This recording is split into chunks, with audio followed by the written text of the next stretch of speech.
Well, it seems like people my age, you know, there's sort of, there's this kind of, there's a sort of bumper sticker politics that seems to be, there's sort of politics as fashion terrifies me.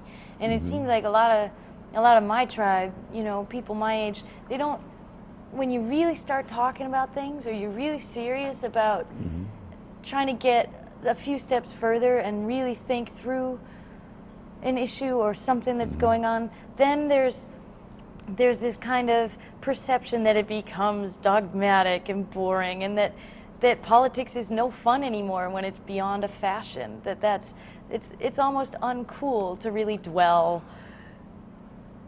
Well, you know, that's not new. With Really? your audience. Oh no, I'm afraid not. Sorry.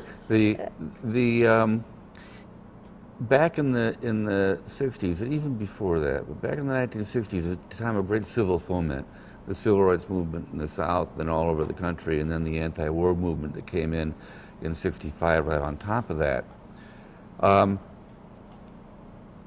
Those kids were, their parents were Depression parents. They experienced tremendous anxiety in the face of, what would you call it, of want. You know, the anxiety over where's the next meal going to come from, are we going to be able to pay the rent, the joblessness of the Depression. They made sure that that was never going to happen to their kids. See, uncertainty, anxiety in the face of uncertainty. Second World War came, full employment, they got decent jobs, a little bankroll, started having kids, made sure that they went to college, okay?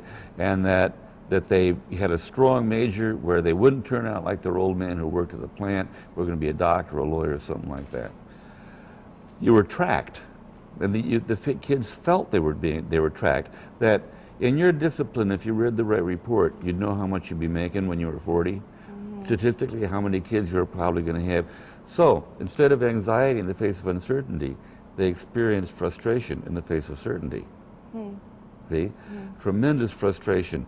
And so when the anti-war movement exploded, there was I saw this in Berkeley at the first anti-war march in 1965, Vietnam Day Committee, VDC, that the cry was, find romance and adventure in the movement.